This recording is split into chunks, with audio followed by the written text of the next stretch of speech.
So in this video, I'm going to show you a few things of what is going on in the Metro Atlanta housing market.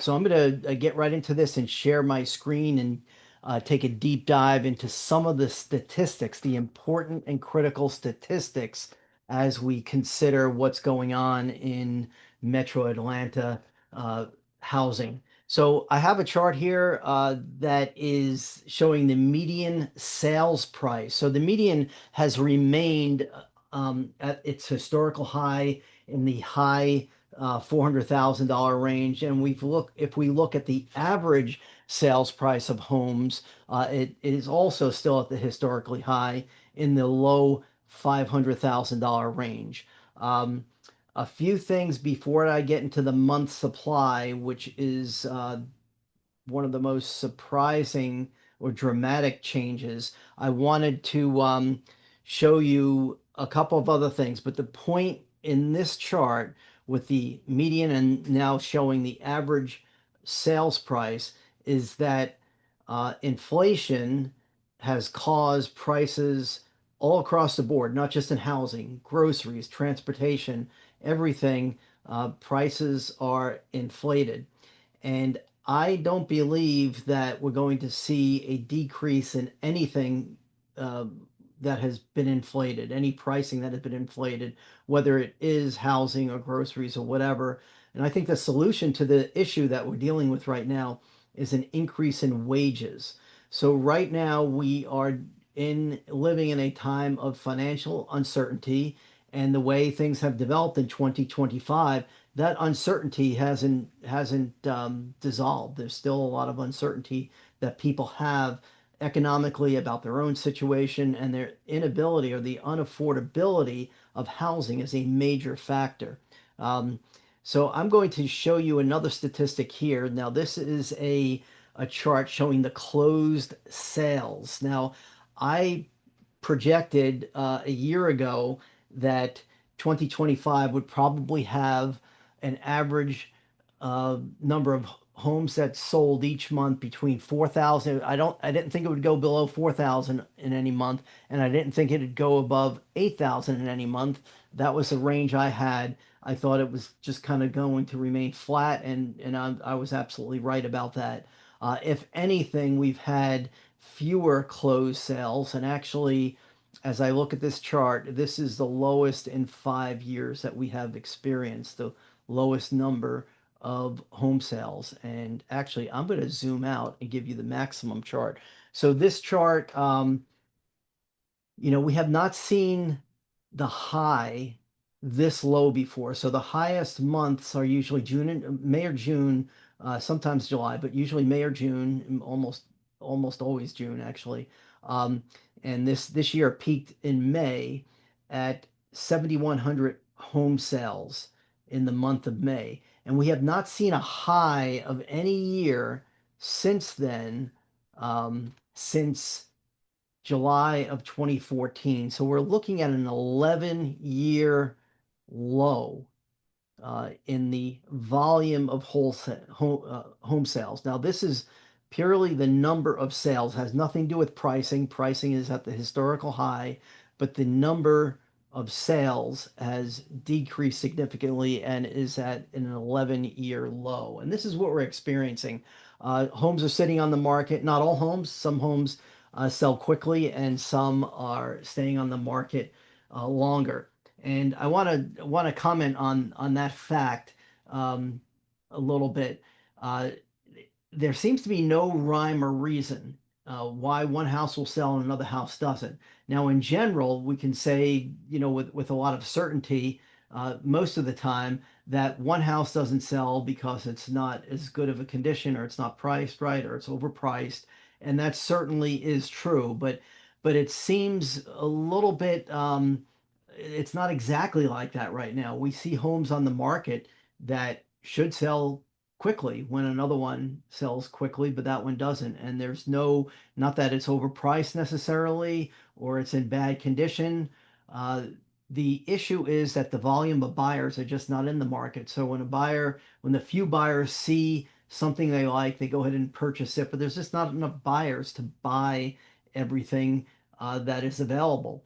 And it's interesting that the prices have not gone down, and I think that's because of inflation. I don't think the prices are really going to go down. They may soften a little bit. They have softened compared to the ultimate high that they may have been last year. But as you know, home prices fluctuate every month. So in usually January is the lowest volume of home sales, and then May or June is the highest volume of home sales every year. Or every year those months are the highs and lows. So housing prices do fluctuate. And so anyway, what I'm seeing with the homes that are lingering on the market, it is not necessarily because they're in poor condition or the price too high. They're just simply inventory on the market and the buyers aren't there.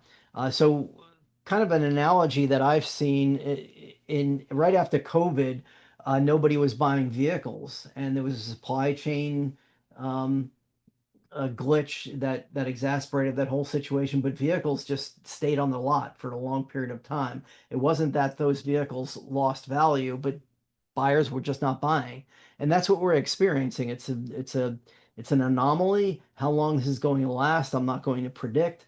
But the longer this goes on, the greater the probability is that things are going to change. Is that going to be next year? I don't know. But what I do want to do is focus on this next chart here, and this is the month supply of homes for sale, and this goes back to 2012. And so the month supply of homes is now up to five in the entire. This is the F comes from the FMLS of Metro Atlanta. The volume or the supply of homes is 5 months. So what that means is that if no other homes hit the market, it would take 5 months to clear out all the inventory that's currently on the market. And we have not experienced that since we it was it was lower in 2014, but actually we have not experienced it as low as it is. We experienced 5 months of inventory in July 2012. So that's 13 years. This is the highest inventory in Metro Atlanta in 13 years. Um, so that has not affected pricing though yet, and I don't know if it will. And this is just an anomaly. And as we get further away from the summer months and look into the fall months, home sales usually drop. The volume of home sales drop. So it's unknown. Are people going to take their homes off the market that are currently for sale this fall? Will more buyers come out? I don't expect that to happen. But inventory is either going to increase, or if there's a corresponding number of people that just take their homes off the market, there could be a slight increase in month supply. But I'm thinking it's going to stay around 5 months for the rest of the year. But we'll see what happens there.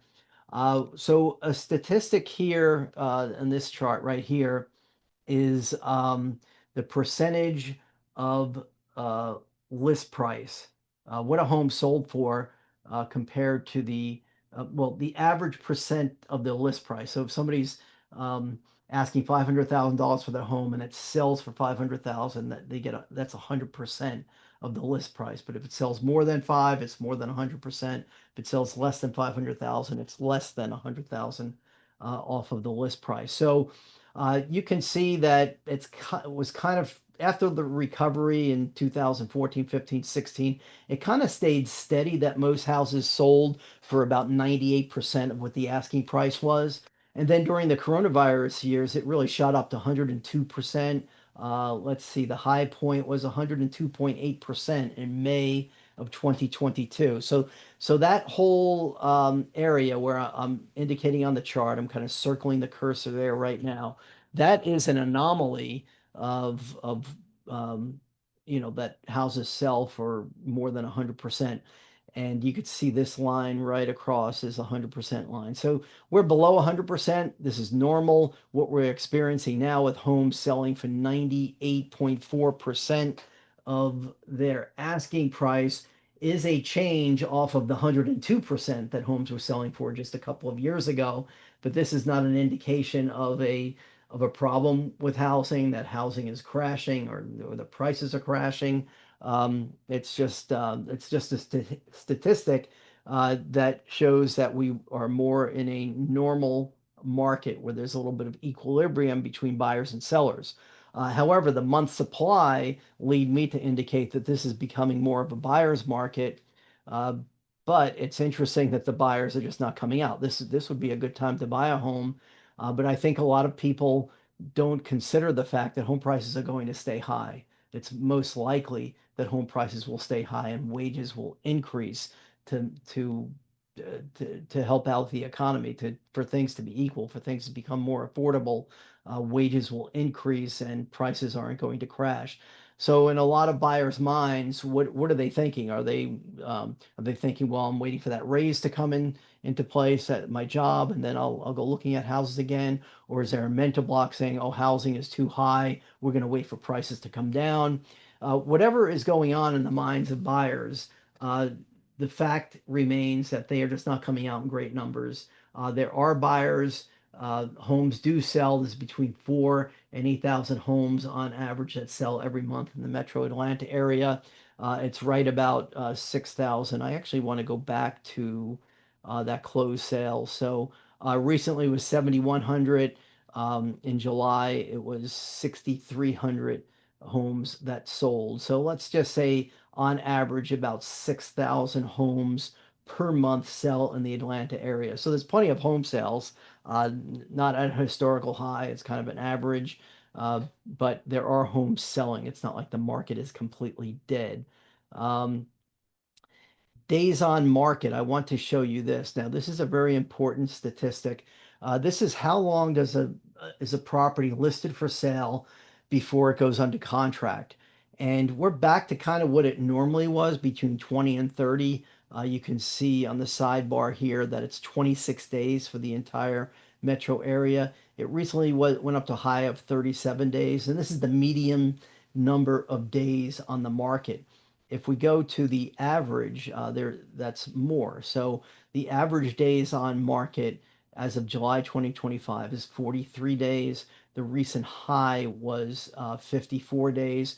And if you look back, I'm moving the cursor over to the middle, to the left side of the graph. That's normal. 40 to 60 days on the market is normal for Metro Atlanta. More than 60 days, really, we haven't seen that um, since the housing crash back in 2008 to 2012 and 13. Things started to recover and eventually got below 60 days on the market on a periodic basis, and then permanently below 60 days on the market.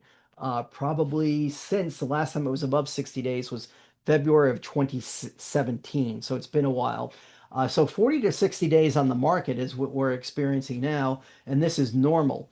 And I'm putting my cursor around this area where we saw the historical low during the coronavirus years, and the average days on market was as low as 16 days. And so that was the anomaly. And we are back to what is normal number of days on the market. So between the days on the market and the sales price and the number of closed sales, all this is an indication that pricing is probably going to stay historically elevated to where it is. And the logjam is in the number of people that are out looking and ready to buy a home. So it's affordability.